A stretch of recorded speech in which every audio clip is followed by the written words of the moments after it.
నమస్కారం. ప్రతిధ్వనికి స్వాగతం. ఆరోగ్య జీవిత బీమా విషయంలో ఎట్టకేలకు శుభ సంకేతాలు పంపించింది కేంద్ర ప్రభుత్వం. ఆ రెండింటి ప్రీమియంపై జీఎస్టీ మినహాయింపులకు సుముఖత వ్యక్తం చేసింది. ఇన్సూరెన్స్పై ఏర్పాటు చేసిన మంత్రుల బృందం కన్వీనరే స్వయంగా ఆ మాటను వెల్లడించారు. దీంతో బీమా ప్లాన్లు మరింత చౌకగా అందుబాటులోకి వచ్చే మార్గం సుగమం కాబోతోంది. మరి ఈ నిర్ణయం అమల్లోకి వస్తే బీమా పాలసీదారులు అలాగే పాలసీలు తీసుకోవాలనుకుంటున్న వాళ్లకు ఎలాంటి బెనిఫిట్స్ ఉంటాయి? ఈ రంగం అందరికీ చేరువ కావడానికి ఇది ఏ విధంగా దోహదపడుతుంది? ఎవరికి ఎలాంటి బీమా భరోసాలు ఉండాలి? ప్రీమియంలు పన్నులతో పాటు జీవితానికి ఒక ధీమానిచ్చే బీమాల విషయంలో అసలు అందరూ తెలుసుకోవాల్సిన అంశాలేంటి? ఇదే అంశంపై నేటి ప్రతిధ్వని. మన చర్చలో పాల్గొంటున్న వారు మురుకూరు అరవింద్ గారు, టాప్ ఇన్సూరెన్స్ సంస్థ భాగస్వామి, అలాగే పిఎస్ఆర్ మూర్తి గారు, సాధారణ బీమా రంగం నిపుణులు, డాక్టర్ ఎస్ అనంత్ గారు, ఆర్థిక సామాజిక విశ్లేషకులు. అరవింద్ గారు, ఆరోగ్య జీవిత బీమాలపై జీఎస్టీని మినహాయించాలన్న కేంద్ర ప్రభుత్వ అడుగులు, అలాగే మంత్రివర్గ ఉపసంఘం ఆమోదం, వీటి యొక్క ఇంపార్టెన్స్ ఏంటండి? నమస్తే అండి, నా పేరు అరవింద్. మీకు జీఎస్టీ ఇప్పుడు ప్రస్తుతం నడుస్తున్న జీఎస్టీ పర్సంటేజ్ వచ్చి 18% ఉంది హెల్త్ ఇన్సూరెన్స్ అండి. ఈ 18% మా సామాన్య మనుషులకి ఇంకా అందుబాటులోకి రావాలని, ధరలు కొద్దిగా తగ్గించాలనే ఉద్దేశంతో చాలామంది నిపుణులు, జీఎస్టీ నిపుణులు అది 5%కి కుదిద్దామని చెప్పేసి ప్రయత్నిస్తున్నారు. అది ఆల్రెడీ ఆమోదానికి పెట్టి ఉన్నారు. అరవింద్ గారు, అది ఎప్పుడు 5% కాదు, అసలు పూర్తిగా మినహాయిస్తారు, అసలు దీని మీద జీఎస్టీ ఉండదని అంటున్నారు. 5% నుంచి పూర్తిగా మినహాయిద్దామని కూడా ప్రపోజల్ నడుస్తున్నది. సో ఇది 5%ఆ లేకపోతే పూర్తిగా మినహాయిస్తారా అన్నది ఆ జీఎస్టీ నిపుణుల తాలూకా ఆమోదం బట్టి డిపెండ్ అయి ఉంటుంది. ఇది తొందరలోనే ఒక డెసిషన్ వచ్చి గవర్నమెంట్ దీనిపైన ఒక నిర్ణయం వ్యక్తం చేస్తుందని. అరవింద్ గారు, ఈ నిర్ణయం తీసుకోవడం వల్ల పాలసీదారులకు, అలాగే ఆల్రెడీ పాలసీ ఉన్న వాళ్ళకి, లేకపోతే కొత్తగా తీసుకోబోయే వాళ్ళకి ఏ విధంగా మేలు జరుగుతుంది? ఇప్పుడు ఆల్రెడీ ఉన్న వాళ్ళకి ప్రతి సంవత్సరం వాళ్ళు ఏజ్ పెరుగుతున్న కొద్దీ వాళ్ళకి ఉండే ట్యాక్స్ కూడా ఒక 18% ఎక్కువ ఉండడం వల్ల వాళ్ళు రెన్యువల్కి సంకోచిస్తున్నారు. సో ఇప్పుడు ఇది తగ్గడం వల్ల వాళ్ళు కొద్దిగా ప్రశాంతంగా వాళ్ళు రెన్యువల్స్ చేసుకుంటారు.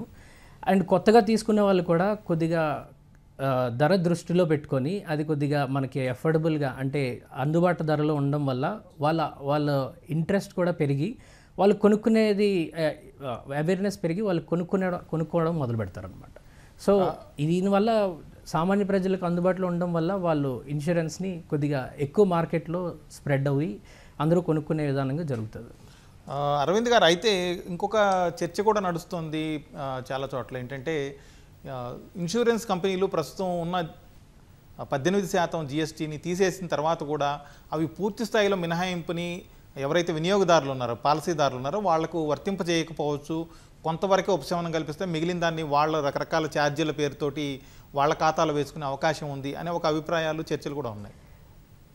ఈ మీరన్నమాట నిజంగానే ఉన్నది మార్కెట్లో. వాళ్ళు ఒకవేళ జీఎస్టీ తగ్గించిన తర్వాత కూడా వాళ్ళ తాలూకా పాలసీ ప్రీమియంలు రేట్లు అదే మాదిరిగా ఉంచి వాళ్ళు కావాల్సిన దాంట్లోని చేసుకుంటారని. కానీ అలా జరగదండి. ఇన్సూరెన్స్ కంపెనీస్ కూడా వాళ్ళకి వచ్చే ట్యాక్స్ కలెక్షన్ ఏదైతే ఉందో అది జీఎస్టీకే కట్టే ఉండేది కాబట్టి వాళ్ళ జీఎస్టీ పెంచి దాన్ని ఇన్సూరెన్స్ ప్రీమియం మరింకా పెంచడానికి చూడరు. మామూలుగా ఇన్సూరెన్స్ కంపెనీ కూడా మ్యాక్సిమం జనాలకి ఈ ఇన్సూరెన్స్ అందాలనే ఉద్దేశంతోనే ఈ ప్రయత్నాలు చేస్తున్నారు. సో ఇందులో ఇన్సూరెన్స్ కంపెనీలు కూడా కొద్దిగా గవర్నమెంట్ చేసుకునే డెసిషన్కి దోహదపడడానికి చూస్తున్నారు. సో ఓవరాల్గా పాజిటివ్గానే ఉంది వాళ్ళు ఇన్సూరెన్స్ జీఎస్టీ తగ్గించే విషయంలో. మూర్తి గారు, దేశంలో ప్రస్తుతం బీమా రంగం విస్తృతి ఏ విధంగా ఉంది? ఎంతమందికి బీమా సేవలు అందుబాటులో ఉన్నాయి? అదేవిధంగా కేంద్ర ప్రభుత్వం తీసుకుంటున్న తాజా నిర్ణయం ఎలాంటి మార్పులు తీసుకొచ్చే అవకాశం ఉంది బీమాకు సంబంధించి?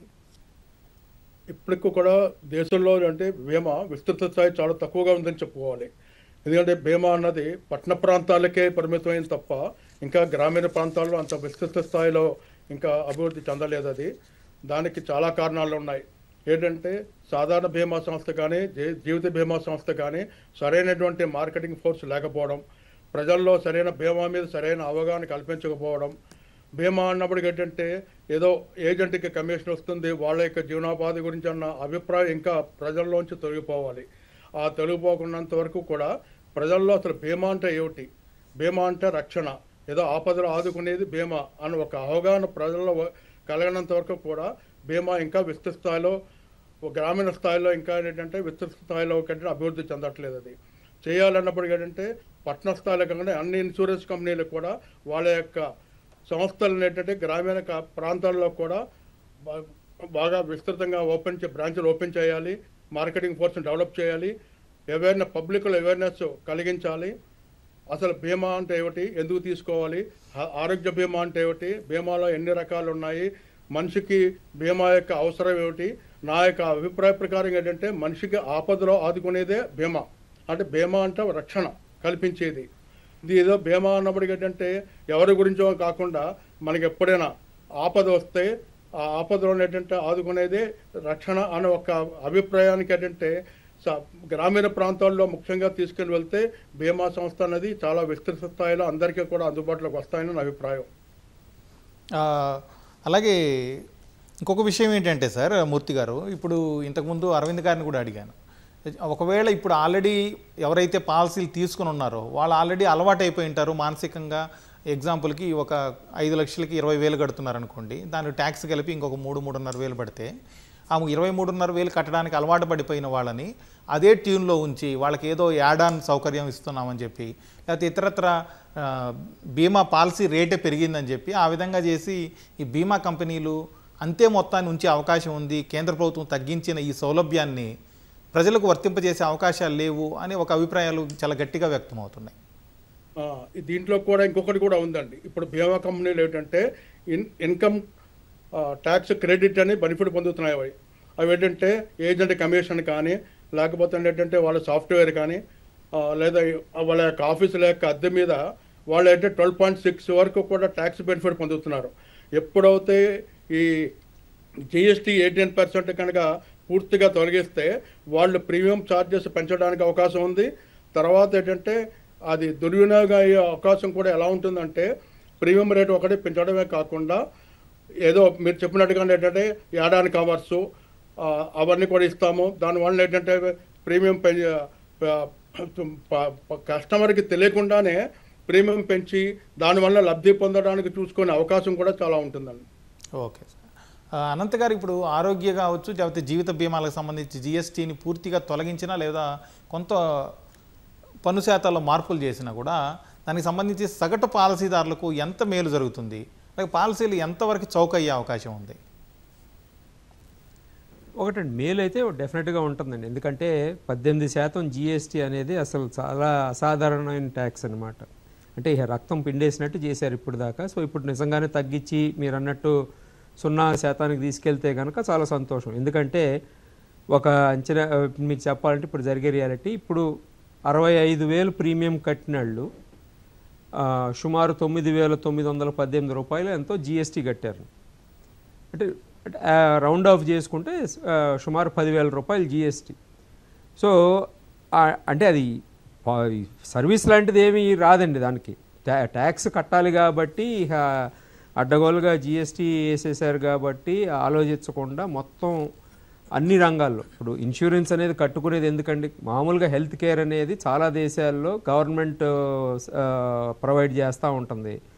మనకి అటువంటి ఏమీ గవర్నమెంట్ ఇవ్వదు. ఇచ్చినా ఏంటంటే పరిస్థితులు ఎంత తక్కువ మాట్లాడుకుంటే అంత మంచిది కాబట్టి కొనుక్కోగలిగిన వాళ్ళు ఏంటంటే ఇటువంటి తీసుకుంటూ ఉంటారు. హెల్త్ ఇన్సూరెన్స్ లాంటి, ముఖ్యంగా మెడిక్లెయిమ్ లాంటి ఎవరు కాబట్టి కొనుక్కుంటారు. ఎందుకంటే ఒకవేళ కనుక ప్రభుత్వం లేకపోతే కంపెనీలో కనుక ఇచ్చినట్టయితే మళ్ళీ ఎవరికాళ్ళు జేబులో పెట్టుకోరు కదా డబ్బులు. అటువంటి వాటి దగ్గర ఇంత ట్యాక్స్ వసూలు చేశారు అని అంటే చాలా బాధాకరం. ఇప్పుడు తీసేస్తున్నారు. సో తీస్తే ఒక లాభం అయితే ఉంటుందండి. ఎందుకనంటే ఇప్పుడు మొత్తం తీయటానికి కూడా మన ప్రధానమంత్రి గారు చెప్పింది ఏంటంటే ఫైనల్గా ఒప్పుకుంది, మాలాంటి వాళ్ళు ఎప్పటి నుంచో GSTకి వ్యతిరేకంగా ఇస్తే చాలా ట్యాక్స్ ఎక్కువ ఉంటుందని దాన్ని ఆయన పరోక్షంగా ఒప్పుకున్నట్టు. ఎందుకంటే దీని మూలాన కన్జంప్షన్ తగ్గుతుందనే ఆలోచనలో ప్రభుత్వం ఉంది కాబట్టి మళ్ళీ కన్జంప్షన్ అనేది పెరగటానికి GST తగ్గిస్తాం, దీపావళి నాటికి చేస్తాం అని అన్నారు. మంచిదండి. సో ఇప్పుడు ఇందాక ఇచ్చిన ఉదాహరణ తీసుకుంటే సుమారు 10,000 రూపాయలు, 9,900 రూపాయలు అనుకుందాం. ఇది గవర్నమెంట్ కనుక 0 చేసినట్టయితే అది కుటుంబ ఖర్చులకు వాడుకుంటారండి వాళ్ళు. ప్లస్ వేరే దాన్ని కట్టుకోవడానికి ఉంటుంది. ఎందుకంటే మనం చూసుకోవాల్సింది అతి తక్కువ మందికి మనకు ఇన్సూరెన్స్ అనేది ఉంది. ఇన్సూరెన్స్ స్పెషల్లీ మెడికల్ ఇన్సూరెన్స్ లాంటివి ఏంటంటే మొత్తం పాపులేషన్లో చూసుకుంటే ఒక 11% మందికి ఎంతమందికి ఉందని నీతి ఆయోగ్ 2021లో రిపోర్ట్ ఒకటి ఇచ్చిందండి, మిస్సింగ్ మిడిల్ అని చెప్పేసి టైటిల్ పెట్టి. దాంట్లో చూస్తున్నట్టయితే మనకున్న ప్రాబ్లం ఏంటనేది క్లియర్గా తెలుస్తుంది. ఈ 11% కూడా ఏంటంటే గవర్నమెంట్ స్కీమ్స్ ఇవన్నీ వచ్చినాయి కాబట్టి, లేకపోతే ప్రైవేట్ సెక్టర్లో ఇప్పుడు ఎంప్లాయీ గ్రూప్ ఇన్సూరెన్స్ లాంటి స్కీమ్స్ ఉంటాయి, పబ్లిక్ సెక్టర్ కంపెనీస్ ఉంటాయి, వీళ్ళు ఇచ్చే ఇన్సూరెన్స్ దాని మీద ఆధారపడి ఉంటుందండి. అవి ఉన్నాయి. అది కూడా లేకపోతే అసలు ఏమీ లేకుండా ఇన్సూరెన్స్ ఎంతమంది తీసుకుంటున్నారని చూసుకుంటే అది చాలా తక్కువ ఉంది. మనకి యావరేజ్ మీద కనుక తీసుకున్నట్టయితే సుమారు అది 4-5% ఉందండి. ఎంత ఖర్చు పెడుతున్నారు అంటే మెడికల్ ఎక్స్పెన్సెస్కి యావరేజ్ మీద చూసుకుంటే సర్వేల ప్రకారం, గవర్నమెంట్ రిపోర్ట్స్ ప్రకారం చూసుకుంటే 5% నుంచి 11% హెల్త్ రిలేటెడ్ ఎక్స్పెండిచర్స్కి ఖర్చు పెడుతున్నారు ప్రతి కుటుంబం సగటుగా చూసుకుంటే. ఈ సగటులో మనం గమనించాల్సింది ఏంటంటే ఒక 40% మంది అసలు ఇది ఖర్చు పెట్టే పరిస్థితులు ఉంటే వాళ్ళు ఎక్కువ మంది గవర్నమెంట్ హాస్పిటల్కి వెళ్తారు. యావరేజ్ అనేటప్పుడు కల్లా తగ్గుతూ వస్తుంది కాబట్టి అది ఈ ఉన్న 140 కోట్ల మందికి మనం స్ప్రెడ్ అవుట్ చేస్తాం కాబట్టి అది తక్కువ, అంతేనా మనకి ఖర్చు అనే లెక్కలో ఉంటుందండి. బట్ వీటిల్లో మనకి హెల్త్ రిలేటెడ్ వాటిల్లో కనుక చూసుకున్నట్టయితే క్యాటాస్ట్రోఫిక్ ఈవెంట్ అంటామండి. సడన్గా ఏదైనా హఠాత్తుగా ఏదన్నా పరిణామంలో ఎవరన్నా సిక్ అయినట్టయితే ఏంటి పరిస్థితి, కోవిడ్ తర్వాత ఎప్పుడు ఎవరు సిక్ అవుతారు అనేది ఎవరికి తెలియని పరిస్థితుల్లో ఉన్నాయండి.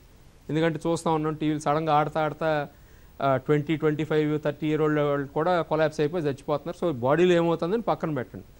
సో ఈ క్యాటాస్ట్రోఫిక్ ఈవెంట్ వచ్చి ఒకవేళ కనుక వాడు బతికి హాస్పిటల్ అడ్మిట్ అయ్యి బతికి వచ్చినట్టయితే ఒక 10 ఏళ్ళు 20 ఏళ్ళ పాటు అప్పులు పాలవుతున్నారు. ఇదే కనుక మనకి హెల్త్ కేర్ సిస్టమ్ బాగున్నట్టయితే ఆ ఖర్చు పెట్టాల్సిన అవసరం ఉండదు, అంటే జేబులోంచి పెట్టాల్సిన అవసరం ఉండదు. ఎందుకంటే ఇవాళకి ఏ సర్వే చూసుకున్నా సుమారు 62% హెల్త్ ఎక్స్పెండిచర్ అనేది ఎవరికాళ్ళు జేబులోంచి తీసి అవుట్ ఆఫ్ పాకెట్ ఎక్స్పెన్సెస్ అంటామండి. అవుట్ ఆఫ్ పాకెట్ ఎక్స్పెన్సెస్లో ఖర్చు పెడుతున్నారు అంటున్నారు. సో అంటే మినిమం టు మినిమం 62% వాళ్ళు హెల్త్ ఎక్స్పెండిచర్ పెడుతున్నారని అంటే అది చాలా ఎక్స్ట్రాడినరీగా వెళ్ళిపోతుంది. అవన్నీ కనుక హెల్త్ కేర్కే ఒకటే కాకుండా అది మిగిలినట్టయితే ఏ కుటుంబంలో ఆ కుటుంబంలో వేరే అటు ఖర్చు పెట్టుకుంటారు, బట్టలు కానీ లేకపోతే ఇంకోటి ఎంటర్టైన్మెంట్, ఎడ్యుకేషన్ అటు ఖర్చు పెట్టుకునే అవకాశం ఉంటుంది. సో అది మనకున్న ఇప్పుడు తగ్గిస్తే కనుక ఒక 10,000 మిగిలిన 5,000 మిగిలిన 2,000 మిగిలిన ఎక్కడో చోట ఖర్చు పెట్టుకుంటారు. అరవింద్ గారు, అసలు బీమా అంటే ఏంటి, అది మనకు కావచ్చు లేకపోతే మన కుటుంబాలకు ఎలాంటి ధీమాని ఇస్తుంది, ఈ విషయంలో ప్రజల్లో ఎంతమందికి అవగాహన ఉంది, అదేవిధంగా అవగాహన పెంచేందుకు ఏం చేస్తే బాగుంటుంది? బీమా అంటే ఎస్పెషల్లీ ఆరోగ్య బీమా అంటే హెల్త్ ఇన్సూరెన్స్. హెల్త్ ఇన్సూరెన్స్ అంటే మనకి ఒక అన్ఎక్స్పెక్టెడ్ మన ఫ్యామిలీలో ఎలాంటి మనిషికైనా సగటు మనిషికి ఎలాంటి ఆరోగ్య ఇబ్బందులు ఏమైనా తెలియకుండా వస్తాయి. సో అన్ఫార్చునేట్గా వచ్చే ఈవెంట్స్ని కవర్ చేసేదాన్ని బీమా అంటారు. సో ఇవాళ మనకి హెల్త్ ఇన్సూరెన్స్ అన్నది ప్రతి ఇండివిజువల్ లైఫ్లోని చాలా ఇంపార్టెంట్ ఇది.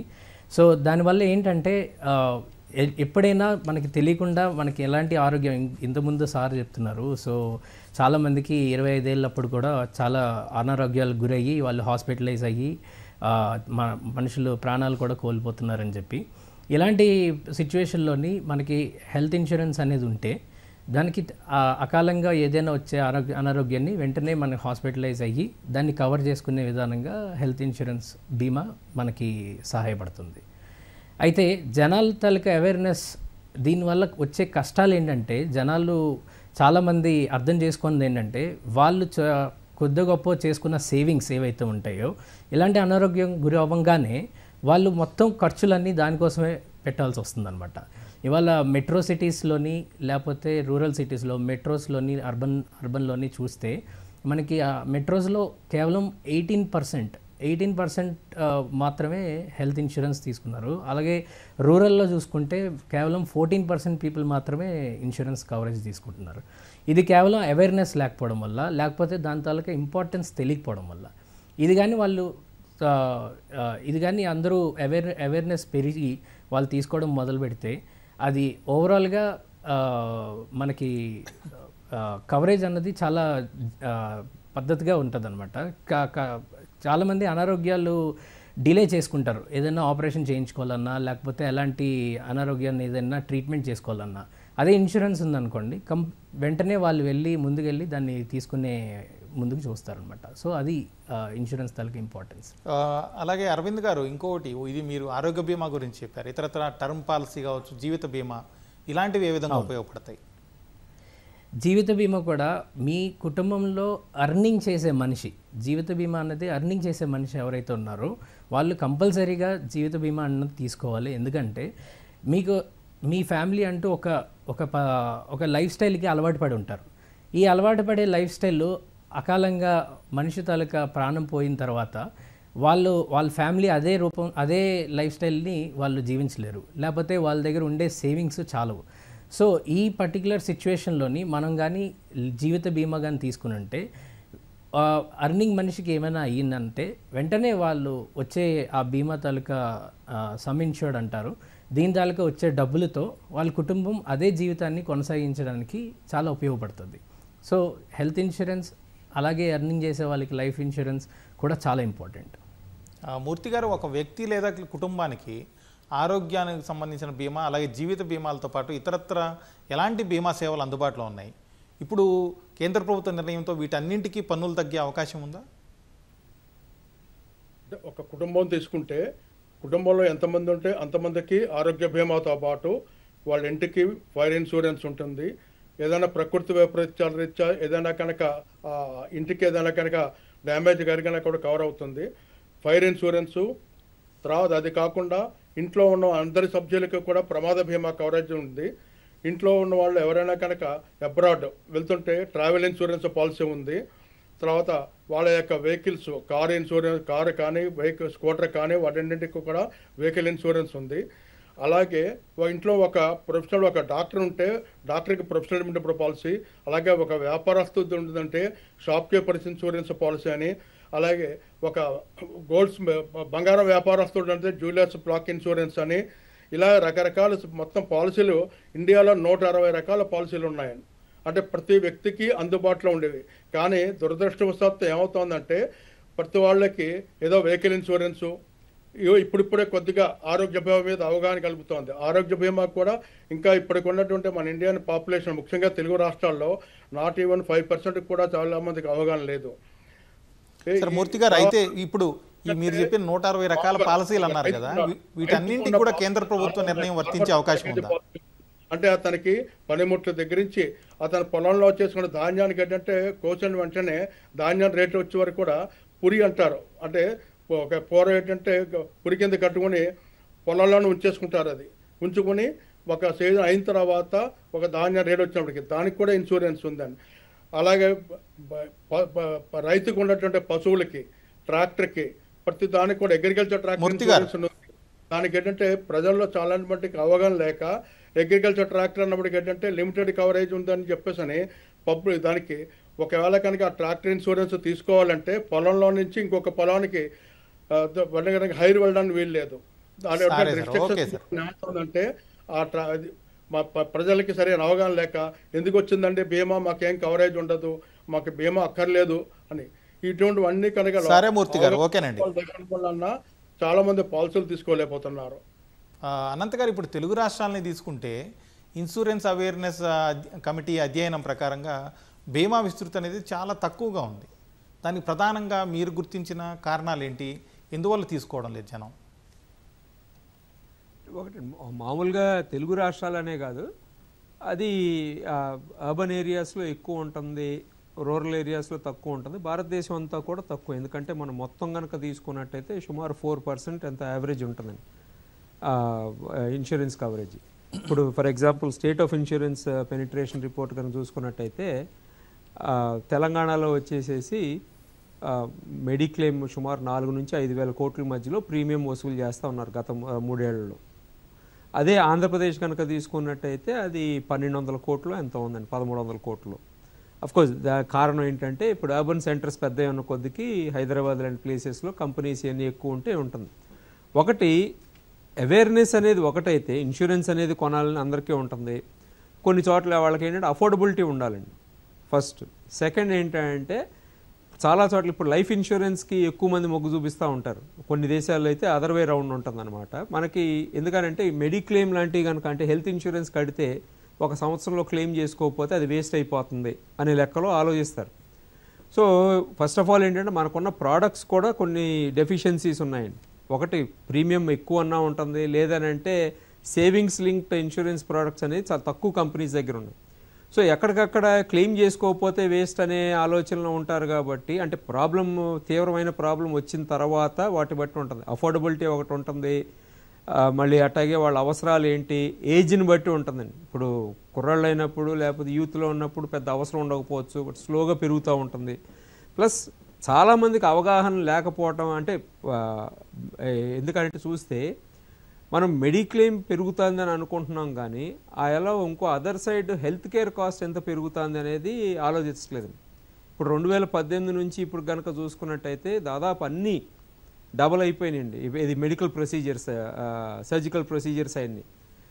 అక్కడ దాకా ఎందుకు, మీరు గత 2 ఏళ్లలో కనుక చూసుకున్నట్టయితే కొన్ని ట్యాబ్లెట్స్ అయితే 2-3 బ్యాచ్లకు ఒకసారి, అంటే 3 నెలలకు 4 నెలలకు ఒకసారి రేట్లు పెరిగిపోతున్నాయి. అంటే తక్కువ పెరుగుతున్నాయి కాబట్టి మనకు తెలియట్లేదు. బట్ ఓవరాల్గా చూసుకున్నట్టయితే విపరీతంగా పెరుగుతాయి. డయాబెటీస్ మెడిసిన్స్ చూడండి, డయాబెటీస్ ఎక్కువ మందికి వస్తుంది అనేటప్పుడు కల్లా దాదాపు గత 2 ఏళ్లలో 30 నుంచి 60 రూపాయలకి వెళ్ళినాయండి. సో ఇటువంటి అవి ఏంటంటే ఇంకా రియలైజేషన్ రాలేదు జనాలకి. ఇప్పుడు పెరుగుతుంది, ఇబ్బంది ఏంటనేది ఉంది. అది కొంత అవగాహన కల్పించడం గవర్నమెంట్ లోపం ఉంది. కంపెనీస్ కూడా ఎట్లా చేస్తున్నాయంటే అండి, మిస్ సెల్లింగ్ అనేది విపరీతంగా జరుగుతుంది.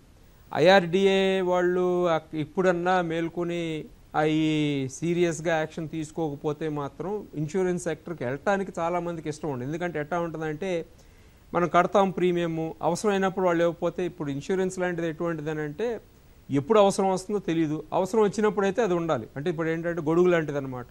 సడన్గా ఎప్పుడు వస్తుంది ఏంటనేది మనకు మాన్సూన్ సీజన్ అయితే పర్లేదు, బట్ అదర్ సీజన్స్లో ఎట్టా అనేది చూసుకోవటానికి. అది ఆ క్లెయిమ్స్ దగ్గర కానీ లేకపోతే చాలా స్పెషల్లీ ప్రైవేట్ కంపెనీస్లో చూస్తున్నామండి, ఎన్ని క్లెయిమ్స్ వాళ్ళు ఏదో ఒక సాకు చెప్పేసేసి డబ్బులు ప్రీమియం కట్టించుకున్నప్పుడు కట్టించుకుంటారని ఏం పర్లేదని, బట్ క్లెయిమ్ ఇచ్చేటప్పుడు మాత్రం ఇబ్బంది పెడతారు. సో అట్లా ఉంటే ఏమవుతుందంటే అసలు ఆ సెక్టర్కి పెరగకపోవడానికి కారణం అదొకటి. ఆ మిస్ సెల్లింగ్ అనేది లేకుండా ఉండటం అనేది చూసుకునే బాధ్యత గవర్నమెంట్. అని కంపెనీలకు వదిలేస్తామంటే కంపెనీ వాళ్ళు లాభాలు వదులుకోరు కదా, ఎందుకంటే వాళ్ళు చేసేదే వ్యాపారం కాబట్టి. అందుకని అది ఒకటి కట్టడి చేస్తే తప్ప ఇన్సూరెన్స్ సెక్టర్కి గ్రోత్ అనేది విపరీతంగా ఉండదు. ఎందుకంటే ఇప్పుడు వేరే దేశాల్లో గ్రోత్ చాలా బాగుందండి. మనకి ఇంత పెద్ద జనాభా, ఇంత తక్కువ పెనిట్రేషను. ఎందుకంటే ప్రైవేట్ ఇన్సూరెన్స్ చూసుకుంటే మనకు అరౌండ్ 9% ఉంది. ఇప్పుడు గవర్నమెంట్ ఇన్సూరెన్స్ కనుక, అంటే గవర్నమెంట్ స్కీమ్స్, ఈ ఆరోగ్యశ్రీ లాంటి స్కీమ్స్ కనుక, లేకపోతే PM బీమా యోజన, రాష్ట్రీయ బీమా యోజన RSPY ఉంది కదా, అవి కనుక తీసేసినట్టయితే అసలు పబ్లిక్ సోషల్ సెక్యూరిటీ నెట్ లాంటిదే ఉండదండి మనకి. ప్రైవేట్ సెక్టర్ ఇన్సూరెన్స్ అంత తక్కువ ఉన్నప్పుడు అది పెంచుకోవాలి అని అంటే మాత్రం ఒకటి ఆ కంపెనీస్ని కంప్లై చేసేటట్టు మాత్రం మనకు ఉండాల్సిందేనండి. అరవింద్ గారు, ఇప్పుడు కొంతమందికి అవగాహన లేకపోవడం వల్ల కావచ్చు, లేకపోతే ఏం కాదులే ఏమవుతుందిలే అనే నిర్లక్ష్యం, ఒక రకమైన క్యాజువల్ ధోరణి, ఇట్లాంటి వాటి వల్ల కావచ్చు చాలామంది బీమా తీసుకోవడం లేదు. దానివల్ల ఏ విధంగా నష్టపోతున్నారు? మీరు స్పష్టంగా చూస్తే ఇవాళ రేపు చాలామందికి ఈ హెల్త్ ఇన్సూరెన్స్ లేకపోవడం వల్ల వాళ్ళు సేవ్ చేసుకున్న కొద్ది గొప్ప డబ్బులన్నీ ఒకేసారి పోతున్నాయి, లేదా అప్పుల పాలు కూడా అవుతున్నారు. ఇవాళ చాలామంది, మేము పర్సనల్గా ఇన్సూరెన్స్ చాలా కస్టమర్స్కి కౌన్సిలింగ్ చేసి అమ్ముతాం. సో వాళ్ళకి గతంలో కూడా చాలామంది వాళ్ళకి అవగాహన కల్పించి ఇన్సూరెన్స్ తీసుకోమని చెప్పినప్పుడు కూడా వాళ్ళు తీసుకోకపోవడం వల్ల వాళ్ళు అనుకోకుండా ఒక క్యాన్సర్ అనో లేకపోతే ఎలాంటి అనారోగ్యంకు గురైన తర్వాత వాళ్ళు ఉన్న సేవింగ్స్ కానీ, వాళ్ళ ఆస్తులు అమ్ముకోవడం వరకు కానీ, లేకపోతే వాళ్ళు కావాల్సిన వేరే బంగారాన్ని లోన్లో పెట్టడం కానీ, ఇలాంటివన్నీ చేసుకొని మరీ ట్రీట్మెంట్ చేసుకోవాల్సిన అవసరం వస్తుంది అనమాట. ఇదే ఇన్సూరెన్స్ కానీ మనం ప్లాన్డ్గా ఉంటే, సో మీకు అలాంటి కవరేజ్లు ఏవైనా కూడా మీకు అనారోగ్యాన్ని వెంటనే కవరేజ్ చేస్తుంది. ఇది కాకుండా పర్టికులర్గా మన ఎంప్లాయీస్ సెగ్మెంట్లో చూస్తే గ్రూప్ హెల్త్ ఇన్సూరెన్స్ అని ఎంప్లాయీస్కి కంపెనీ ఇన్సూరెన్స్ ప్రొవైడ్ చేస్తుంది.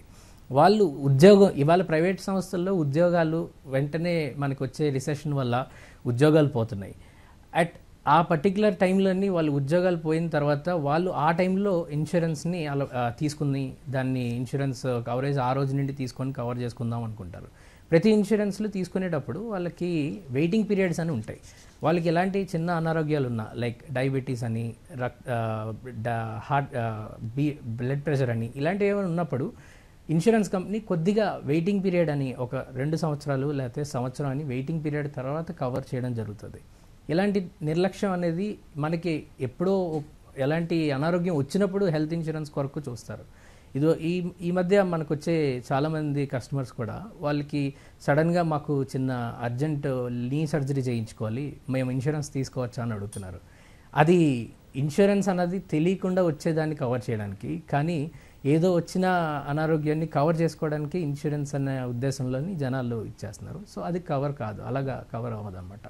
సో ఈ నిర్లక్ష్యం అనేది జాగ్రత్త భద్రపరుచుకుంటే మనం చాలా వరకు మన పిల్లల్ని, మన కుటుంబాలని, ఎస్పెషల్గా పెద్దవాళ్ళని, ఇంట్లో ఉండే పెద్దవాళ్ళని, తల్లిదండ్రులని, వీళ్ళని భద్రంగా కాపాడుకునే అడ్వాంటేజ్ మనకి ఆరోగ్య బీమా ద్వారా వస్తుంది.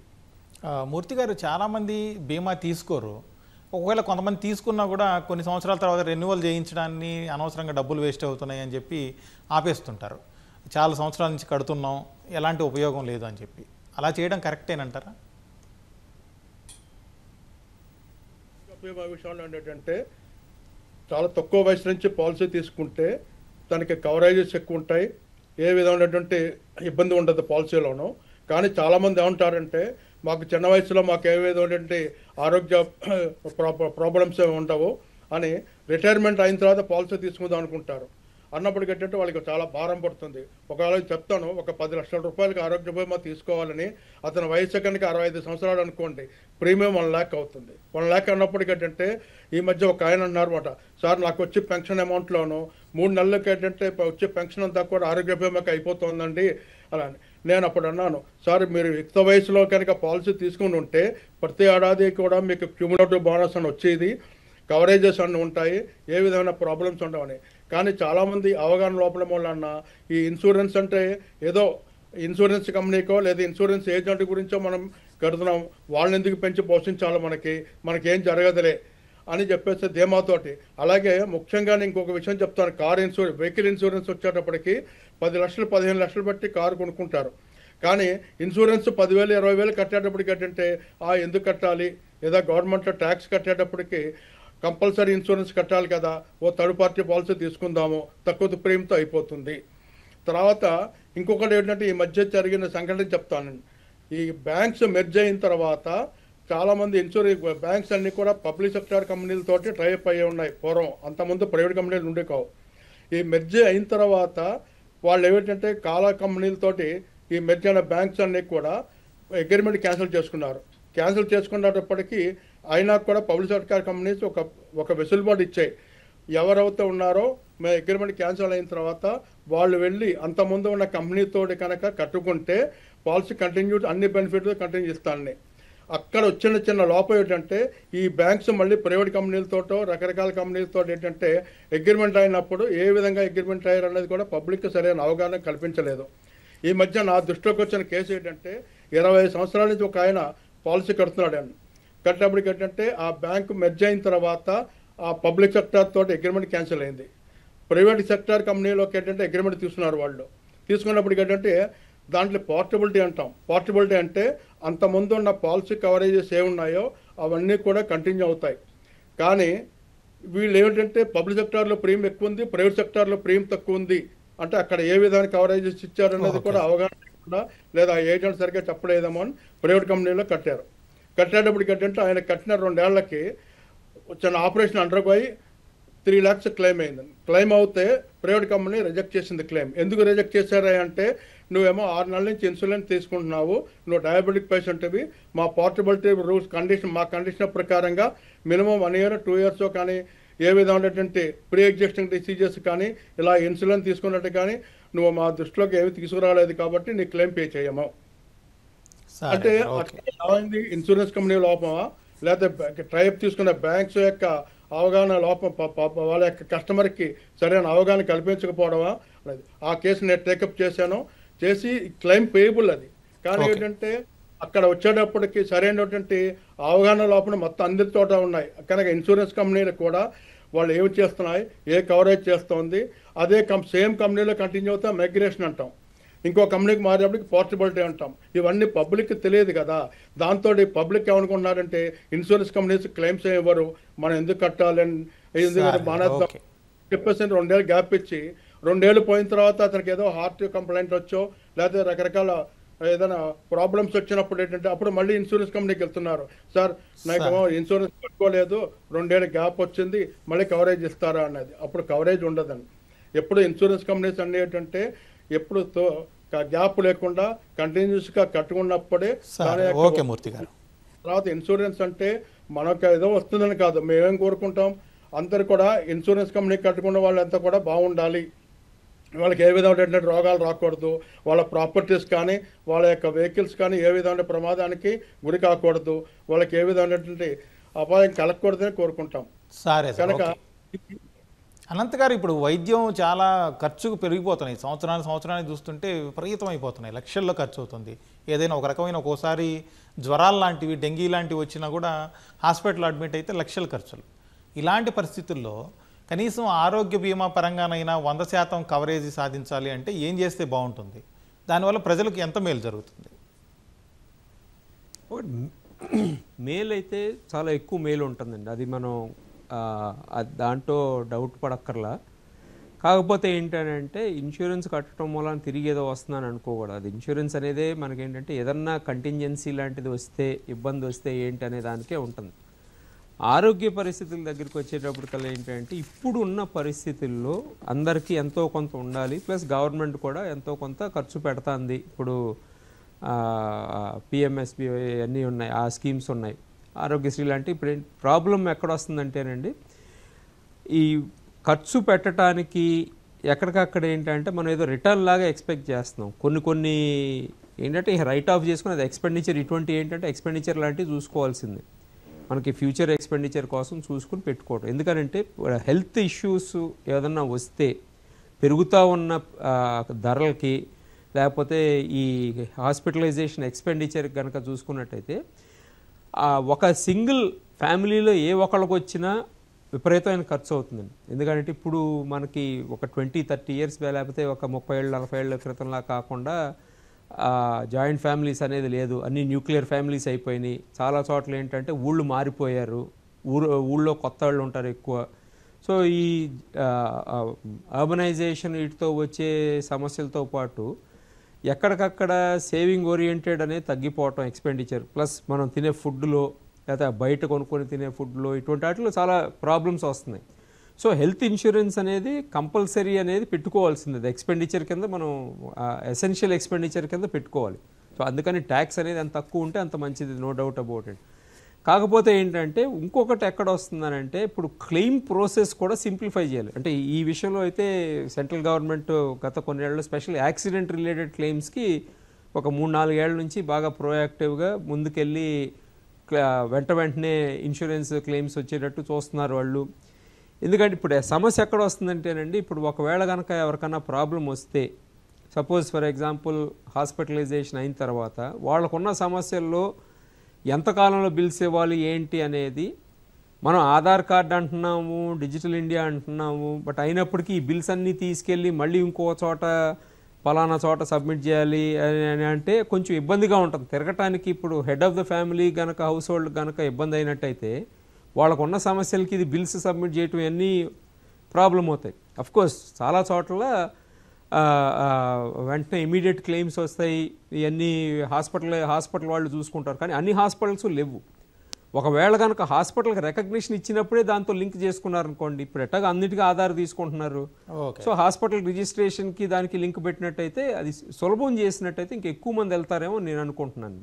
అరవింద్ గారు, ఇప్పుడు ఇన్సూరెన్స్లకు సంబంధించి మధ్యతరగతి అలాగే దిగువ మధ్యతరగతి వాళ్లకు ఎలాంటి ఇన్సూరెన్స్లు ఉన్నాయి, ముఖ్యంగా వాళ్ళు తీసుకోవాల్సిన ఇన్సూరెన్స్లు ఏవేవి? మధ్యతరగతి దిగువ తరగతి ఉన్నవాళ్ళు కంపల్సరీగా హెల్త్ ఇన్సూరెన్స్ అనేది ఒకటి తీసుకోవాలి, ఆరోగ్య బీమా.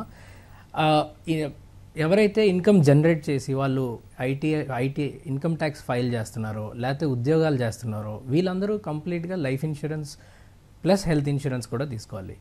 మధ్యతరగతి లేదా దిగువ తరగతి కన్నా ఇంకా ఇంకా కేటగిరైజ్ చేసుకోవాలంటే మనం అర్బన్ రూరల్ అనే కేటగరైజేషన్ తీసుకుంటే ఇంకా బెటర్. అంటే అర్బన్ ఏరియాస్లో లైక్ మెట్రో సిటీస్ లైక్ హైదరాబాద్లో కానీ లేకపోతే అర్బన్ టౌన్స్లో కానీ హెల్త్ ఇన్సూరెన్స్ అన్నది ఒక 5 లక్షల నుండి 10 లక్షల రూపాయల లోపల తీసుకుంటే వాళ్ళకి ఉపయోగం ఉంటుంది. ఎందుకంటే ఇక్కడ ఉండే హాస్పిటల్ ఖర్చుల ప్రకారంగా. అదే రూరల్లో తీసుకుంటే కనీసం 3 లక్షల రూపాయలు కవరేజ్ అయినా ఉండాలి. ఇవి కాకుండా అడిషనల్గా మోటార్ ఇన్సూరెన్స్లోని 2 వీలర్ అని 4 వీలర్ అని ఇలాంటి ఇన్సూరెన్స్లు కూడా కంపల్సరీగా తీసుకోవాలి. జనాలు సార్ ముందు చెప్పినట్టు ప్రజలు ఏం చేస్తున్నారంటే వాళ్ళు ఓన్లీ థర్డ్ పార్టీ ఇన్సూరెన్స్ తీసుకొని దాన్ని క్లెయిమ్, అది ఎవరైనా పోలీసులు అడ్డితే వాళ్ళు ఆ ఇన్సూరెన్స్ని చూపించి దాని నుండి తప్పించుకుందాం అన్న ప్రయత్నంలో ఉన్నారు తప్ప దానివల్ల వాళ్ళకి ఏమి అడ్వాంటేజ్ వస్తుందని వాళ్ళు గమనించట్లేదు. ఇప్పుడు 4 వీలర్ ఇన్సూరెన్స్ అయితే యాక్సిడెంట్ మనకు అవ్వడమే కాదు, మన వల్ల అవతల వాళ్ళకి ఎలాంటి డ్యామేజ్ జరిగినా కూడా అదే ఇన్సూరెన్స్లోని కవర్ చేయొచ్చు. రెండోది 2 వీలర్ ఇన్సూరెన్స్లో కూడా డ్రైవ్ చేసే మనిషికి ఏమైనా అయితే వాళ్ళకి కూడా 15 లక్షల రూపాయలు పర్సనల్ యాక్సిడెంట్ కవర్ కింద ఇన్సూరెన్స్ కంపెనీ వాళ్ళ కుటుంబానికి ఇస్తుంది. సో ఈ మధ్యతరగతి దిగువ తరగతి ఉన్న వాళ్ళకి హెల్త్ ఇన్సూరెన్స్, మోటార్ ఇన్సూరెన్స్ అన్నది మ్యాండేటరీ. అండ్ ఇన్కమ్ జనరేట్ చేసే వాళ్ళకి లైఫ్ ఇన్సూరెన్స్ అన్నది కూడా కంపల్సరీ. అండ్ లైఫ్ ఇన్సూరెన్స్లో వాళ్ళు 25 లక్షల రూపాయల దగ్గర నుండి 1 కోటి రూపాయలు 10 కోట్లు వాళ్ళ ఇన్కమ్ బట్టి వాళ్ళు తీసుకునే అవకాశం ఉంది. అరవింద్ గారు, అలాగే కొంతమందికి ఉన్న కన్ఫ్యూజన్ ఏంటంటే ఏదైనా కంపెనీలో పనిచేస్తున్నప్పుడు గ్రూప్ ఇన్సూరెన్స్ ఉంటుంది. అక్కడ వాళ్ళు ఒకవేళ 58 సంవత్సరాల వరకు రిటైర్మెంట్ వయసు వరకు అక్కడే పనిచేశారనుకుందాం, ఆ గ్రూప్ ఇన్సూరెన్స్ కవర్ అవుతూ ఉంటుంది.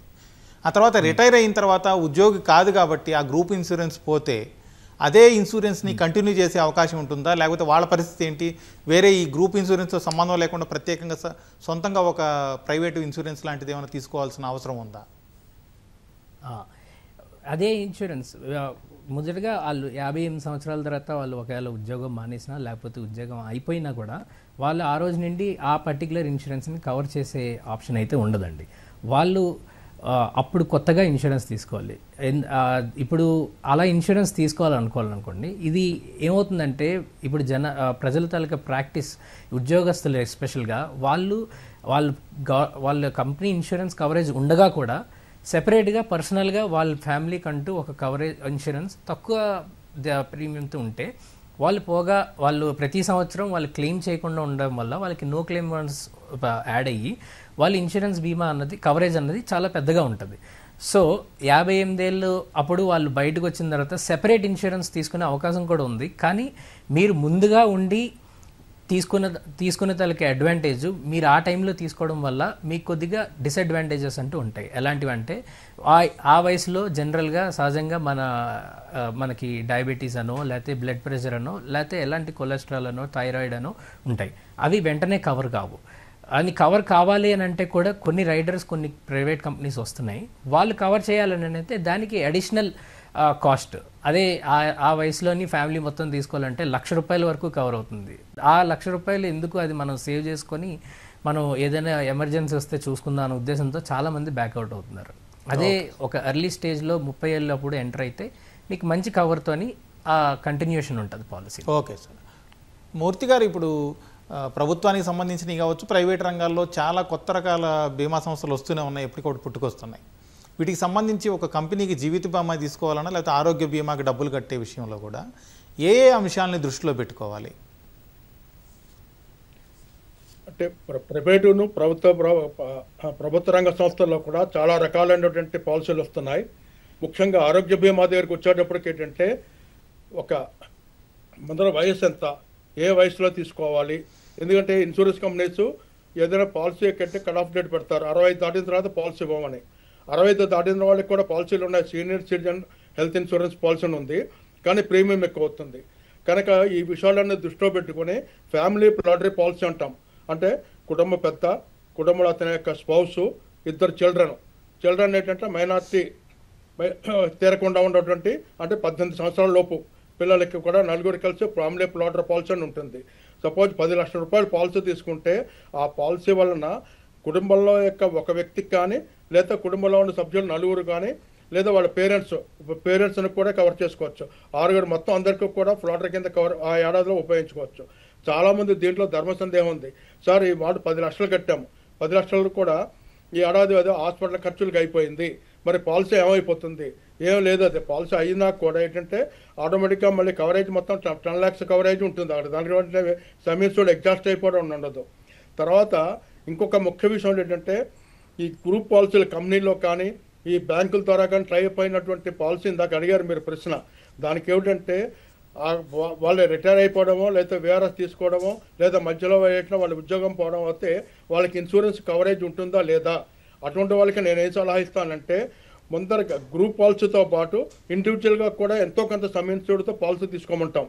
ఏం చేత ఒకవేళ అక్కడి నుంచి ఆ పాలసీ తీసుకొచ్చేస్తే ఆ గ్రూప్ పాలసీలో ఉన్న కంపెనీ వాళ్ళు ఏమిటంటే మళ్ళీ వాళ్ళకి ఇండివిజువల్గా ఇవ్వము అని చెప్పడానికి ఎక్కడ వీలు లేదు. అది కూడా అందుకనే ఇన్సూరెన్స్ కంపెనీస్ కూడా దాని మీద ఆలోచించి సపోజ్ ఒక వ్యక్తి 10 సంవత్సరాల పాటు ఒక కంపెనీలో గ్రూప్ పాలసీ తీసుకుని అక్కడ ఉద్యోగ విరమణ చేయడమో VRS తీసుకోవడం జరిగి వచ్చి మళ్ళీ బయటకు వచ్చిన తర్వాత మళ్ళీ ఫ్రెష్ పాలసీ తీసుకోవాలన్నది అది పద్ధతి కరెక్ట్ కాదు. అది నాకు తెలిసినంత వరకు కూడా ఏంటంటే ఆ గ్రూప్ పాలసీకి ఆ కంపెనీ నుంచి లెటర్ తీసుకొని ఇంతకాలం నుంచి మా దగ్గర పాలసీ ఉందంటే అదే యొక్క ఇన్సూరెన్స్ కంపెనీలో మళ్ళీ వాళ్ళకి కంటిన్యూ అవ్వడానికి ప్రయోజనం కల్పిస్తున్నారు. అది ఓకే సార్. అనంత్ గారు ఓకే సార్. ఆరోగ్య బీమా కట్టేటప్పుడు తనకి ఏంటంటే BP ఉందా, షుగర్ ఉందా, ఏమైనా ఇతర కారణాలు ఉన్నాయన్నది కంపల్సరీ ఇన్సూరెన్స్ కంపెనీకి తెలియపరచాలి. చాలామంది ఏం చేస్తున్నారు, ప్రీమియం ఎక్కువైపోతుంది చెప్పే ఉద్దేశంతో ఏంటంటే అవి నాకేం లేదండి, నాకు BP లేదు, షుగర్ లేదు, లేదా టెస్టులు చేయించుకోమంటే ఆ టెస్టులు చేయించుకొని వెళ్ళే రోజున దానికి సంబంధించిన టెస్ట్ చేయించుకొచ్చి అవి నాకేం లేదంటున్నారు. సపోజ్ దురదృష్టవశాత్తు కనుక చేయించుకున్న ఏడాదికో 2 ఏళ్ళకో కనుక హాస్పిటలైజేషన్ అవుతుంది, పట్టాలు ఇన్సూరెన్స్ కంపెనీస్ ఏం లేదు, ఇన్వెస్టిగేషన్ చేస్తారు. ఇతనికి ఎంతకాలం నుంచి డయాబెటిక్ ఉంది, ఎంతకాలం నుంచి BP ఉంది, ఏం చేస్తారు టైం రిజెక్ట్ చేయడానికి కూడా అవకాశం ఉంది. కనుక ఇవన్నీ విషయాలన్నీ ఓకే సార్. యా అనంత్ గారు, ఇప్పుడు అమెరికా కావచ్చు లేకపోతే ఐరోపా సమాఖ్య లాంటి ఇలా అభివృద్ధి చెందిన దేశాల్లో బీమా విస్తృతి ఏ విధంగా ఉంది? అక్కడి అనుభవాల నుంచి మన ప్రభుత్వాలు నేర్చుకోవాల్సిన విషయాలు ఏంటి? ఒకటండి, వాళ్ళకి చాలా ఎక్కువ పెనిట్రేషన్ ఉంటుందండి, విస్తృతంగా ఉంది. ఎందుకంటే ఇప్పుడు అమెరికా కనుక తీసుకున్నట్టయితే సుమారు వాళ్ళకి 11.4%, 11.5% ఉంది. వాళ్ళ ఇన్సూరెన్స్ ప్రీమియం కలెక్షన్ కూడా చూసుకుంటే $3.5 trillion ఎంతో ఉందండి. చైనా కూడా తీసుకుంటే మనకి దాదాపు 5% ఎంతో ఉంది వాళ్ళకి. ఇండియాకి వచ్చేటప్పుడు కల్లా సుమారు 3.7% ఉందండి. ఎందుకంటే మనకి మొన్న ఒక few months back finance minister గారు మాట్లాడుతా మన డెన్సిటీ వచ్చి ఇన్సూరెన్స్ డెన్సిటీ వచ్చి కేవలం $25 మాత్రమే. అది ఏంటంటే పెరిగిన తర్వాత 9 నుంచి 25కి వెళ్ళింది. బట్ ఏంటంటే ఇంకా పెంచాలి, ఎట్టా పెంచాలి అనేది అందరూ సలహాలు ఇవ్వండి అని చెప్పి ఇన్సూరెన్స్ కంపెనీస్కి IRDA వాళ్ళకి సందేశం ఇచ్చారనమాట. సో $25 అంటే సుమారు $2,000. మనకి ఉన్నది చాలా తక్కువ ఉంది. గ్లోబల్గా చూసుకుంటేనే మనకి సుమారు 7% ఎంతో ఉందండి పెనిట్రేషన్. సో ఇక్కడ ఏంటంటే ఒకటి ప్రైవేట్ పార్టిసిపేషన్, ఒకటి ప్రజలు కూడా ఏంటంటే అదొక నా వ్యక్తిగతంగా నేను అనుకోవటం, అది సేవింగ్స్ లింక్డ్ ఇన్సూరెన్స్ స్కీమ్స్ ఉంటే బాగుంటుంది. అంటే ఒక లైఫ్ ఇన్సూరెన్స్కి మాత్రం మనం ఉంది, అంటే బతుకుంటే మళ్ళీ తిరిగి డబ్బులు వచ్చేటట్టు. అట్టా కాకుండా తక్కినాటుకుంటే కూడా బాగుంటుందని నేను అనుకుంటున్నాను. లేకపోతే ఏమవుతుందంటే ఇక ఎంతసేపు చిన్న ఒక స్మాల్ సెగ్మెంట్ ఉంటుంది. ఎందుకంటే ఇప్పుడు మనం చూసుకున్నట్టయితే లోవర్ సెగ్మెంట్కి వచ్చేటప్పటికి గవర్నమెంట్ ఆరోగ్యశ్రీ లాంటిది ఇస్తూ ఉంటుంది. హయ్యర్ సెగ్మెంట్స్ కంపెనీస్ వాళ్ళు అటు గ్రూప్ ఇన్సూరెన్స్ లేకపోతే వ్యక్తిగతంగా తీసుకుంటారు. నష్టపోయేది ఎవరు ఎక్కువ ఉంటారంటే middle class, lower middle class వాళ్ళకి అసలు ఏమి కవరేజ్ లేకుండా అప్పుల పాలైపోయి ఉంటాయి. సో ఆ పర్టిక్యులర్ సెగ్మెంట్లో ట్యాక్స్ తగ్గించడం అనేది ఒకటి, ట్యాక్స్ సేవింగ్స్ ఎటాగు మనకు ఉన్నాయి, సేవింగ్స్ లింక్డ్ది, అది ఎంకరేజ్ చేసుకుంటూ వెళ్తూ ఉంటే ప్లస్ ఇండివిజువల్స్ కూడా అంటే కుటుంబాలు కూడా ఏంటంటే ఎక్కడో గవర్నమెంట్ స్కీమ్లో ఏదో మనకు వస్తుందేమో లేకపోతే ఎవరో ఇవ్వట్లేదని బాధపడటం కన్నా ఎంతో కొంత సేవ్ చేసుకుని, లేదా కనీసం గవర్నమెంట్ అన్న ఎట్టా పెట్టుకోవాలంటే మంత్లీ ఎంతో కొంత వసూలు చేసుకుని వాళ్ళు కన్సాలిడేట్ చేసి ఎట్టా ఇన్సూరెన్స్ కంపెనీస్ ఒక సేవింగ్ స్కీమ్ లాంటిది ఎట్టా పెట్టుకోగలరు అనేది డిజైన్ చేసుకుంటే బాగుంటుంది. అంటే మనకు సమస్య నేను అనుకోవటం ప్రోడక్ట్స్ అనేది ఒక సమస్య నేను అనుకుంటున్నాను. థ్యాంక్ యూ అనంత్ గారు, థ్యాంక్ యూ అరవింద్ గారు, థ్యాంక్ యూ మూర్తి గారు డిస్కషన్లో పార్టిసిపేట్ చేసినందుకు. ఇది వాళ్ళ ప్రతిధ్వని. నమస్కారం.